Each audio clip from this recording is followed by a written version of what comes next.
Doctor Babasaheb Bhimrao Ambedkar వర్ధంతి సందర్భంగా కార్యక్రమాలు విచ్చేసినటువంటి ఇక్కడ అందరు సభ్యులు పార్టీలతో నిమిత్తం లేకుండా విచ్చేసిన అందరికీ కూడాను ఆర్థిక అభినందనలు, అదేవిధంగా శుభాకాంక్షలు.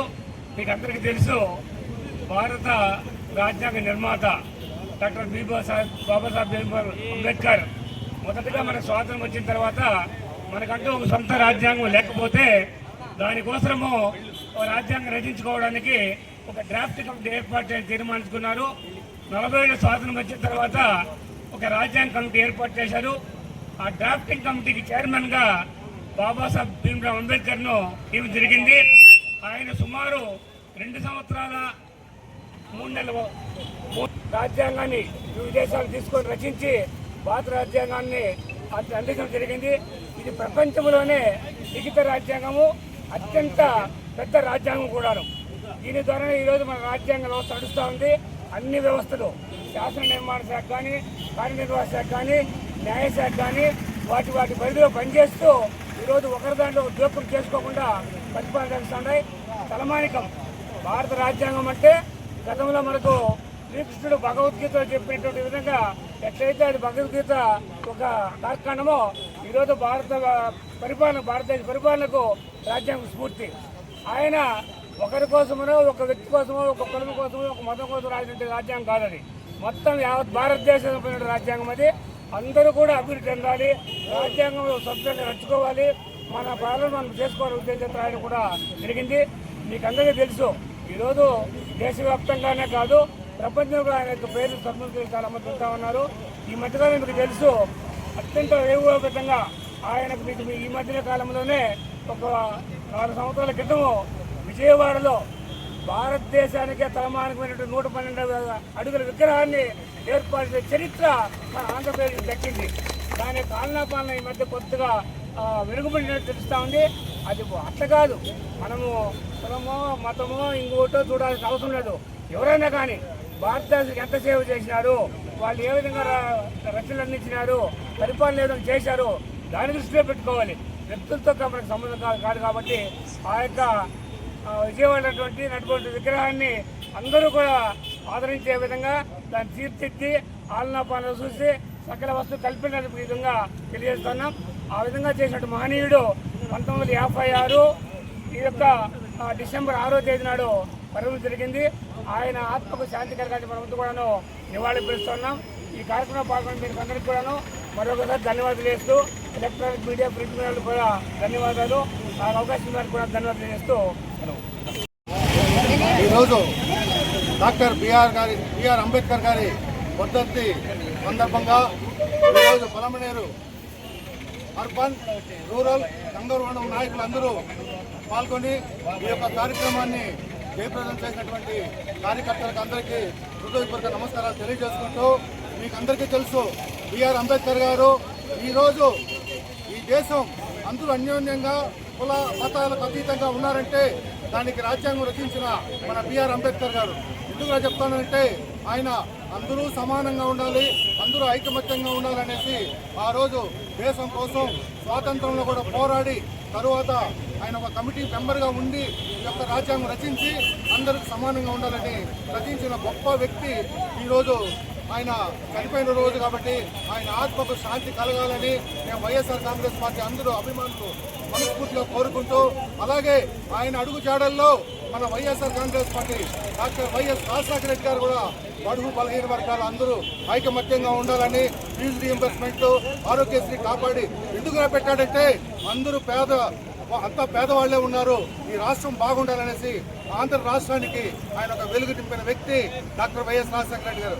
అలాగే ఆయన అడుగు జాడల్లో ఈరోజు వైఎస్ జగన్మోహన్ రెడ్డి గారు కూడా ఆయన కోసం తప్పిస్తూ ఈరోజు డాక్టర్ బిఆర్ అంబేద్కర్ గారు రచించిన ఈ యొక్క పేద మధ్యతరగతి కుటుంబాలు అన్యోన్యంగా ఉండాలని, నా బీసీ, నా ఎస్సీ, నా ఎస్టీ, నా మైనారిటీ అనేసి ఈరోజు గర్వంగా తలెత్తి వైఎస్ఆర్ కాంగ్రెస్ పార్టీ కాలు ఎగరేస్తా ఉన్నారంటే అది ఒక వైఎస్ జగన్మోహన్ రెడ్డి గారని నేను మనస్ఫూర్తిగా తెలియజేసుకుంటూ, అలాగే ఈరోజు మరి ఒక్కసారి బిఆర్ అంబేద్కర్ గారికి వర్ధంతి సందర్భంగా హృదయపూర్వక ధన్యవాదాలు తెలియజేసుకుంటున్నాను. జై అంబేద్కర్, జై అంబేద్కర్. అంబేద్కర్ జై భీమ్ జై భీమ్ జై భీమ్ జై భీమ్ జై భీమ్ జై భీమ్. ప్రపంచ మేధావి డాక్టర్ బిఆర్ అంబేద్కర్ గారి 69వ వర్ధంతి సందర్భంగా పొలంనేరు నియోజకవర్గం వైఎస్ఆర్ కాంగ్రెస్ పార్టీ ఆధ్వర్యంలో అందరూ కూడా ఆయనకి నివాళులు అర్పించడం జరిగింది. మనము అందరికీ తెలుసు, డాక్టర్ బిఆర్ అంబేద్కర్ గారు బడుగు బలహీన వర్గాల కోసం ఎన్నో అవమానాలు, ఎన్నో బాధలు, ఎన్నో కష్టాలు అనుభవించి నేను పడ్డ కష్టం, నేను పడ్డ అవమానాలు నా జాతి కానీ ఏ కులానికి సంబంధించిన ప్రజలు కానీ అనుభవించకూడదనేటువంటి ఆలోచనతో భారత రాజ్యాంగంలో ఎన్నో చట్టాలని బడుగు బలహీన వర్గాల కోసం అనేక చట్టాలని రచించి ఈరోజు ఇంత పెద్ద ప్రజాస్వామ్య దేశంలో స్వేచ్ఛగా బతుకుతున్నాం, జీవిస్తున్నామంటే అదంతా కూడా డాక్టర్ బాబాసాహెబ్ అంబేద్కర్ గారి చలవే అని మీకు అందరికీ కూడా ఈరోజు తెలియజేస్తున్నాం.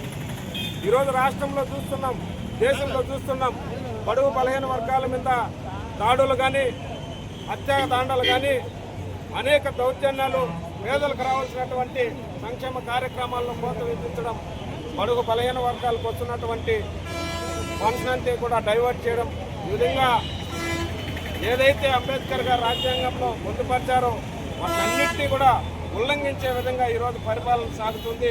కాబట్టి బడుగు బలహీన వర్గాలందరూ కూడా ఐక్యంగా బాబాసాహెబ్ అంబేద్కర్ రాసినటువంటి రాజ్యాంగాన్ని కాపాడుకోవాల్సినటువంటి అవసరం ఎంతైనా ఉంది.